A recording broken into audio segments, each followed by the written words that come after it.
Talking about older Australians working longer, Senator Cory Bernardi has just turned 50 this month and he's out of federal politics, off to start a new career next year. Thanks for joining us, Cory. You're welcome, Chris. I'm not sure how to take that introduction, though. Well, 50's very young. We've got a whole new career ahead of you, which we'll come to in a moment. But first up, you were watching on and you know Logan's Run and what James Morrow was referring to. Just explain that one to us. I do. Logan's Run was a movie, I reckon in the late 70s or early 70s, where people reached their maximum economic utility at the age of 31, where they were put to the sword by the overlords.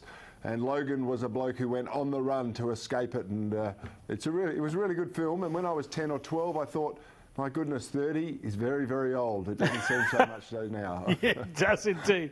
Now, we've spoken before about how you were planning to exit Parliament and move on to other things. Let's talk about the future. What do you expect to do? What are you planning to do post-politics?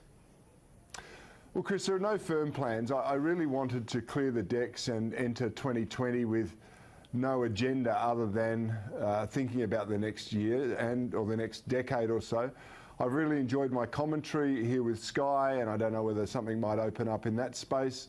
There are family business interests which I'll re-engage with.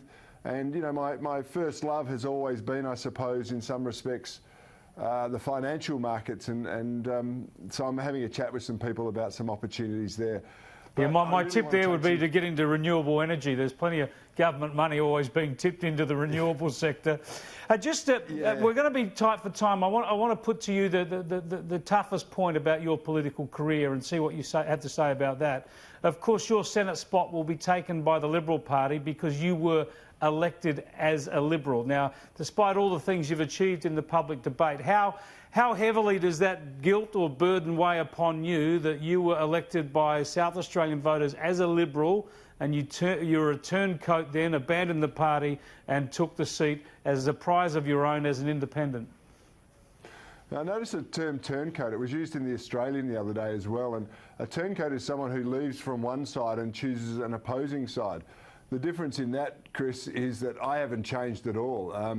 The Liberal Party, under the stewardship of Malcolm Turnbull, went through the revolving door of Prime Ministers. He initiated the coup against Tony Abbott, did the unthinkable, dragged the party to the left, and the party was hemorrhaging voters.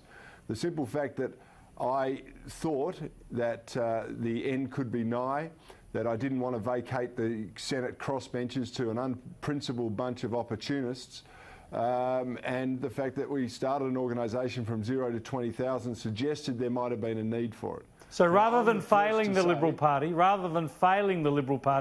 you believe you were part of the process to get it back on track? Well, other people will make their comments in that, but I know we exerted a lot of pressure on the Liberal Party. Whatever that would be, could it have been more inside or out? I don't know, but in the end, I know my motives were genuine. My values haven't changed. My friendship group hasn't changed. There's been some alterations in there, of course, but that just exposes the realness of it. And I'm delighted that the Liberal Party seems to be getting back into its groove. And this miracle victory of Scott Morrison's, I think, says everything you need to know about what Malcolm Turnbull was doing to the Liberals.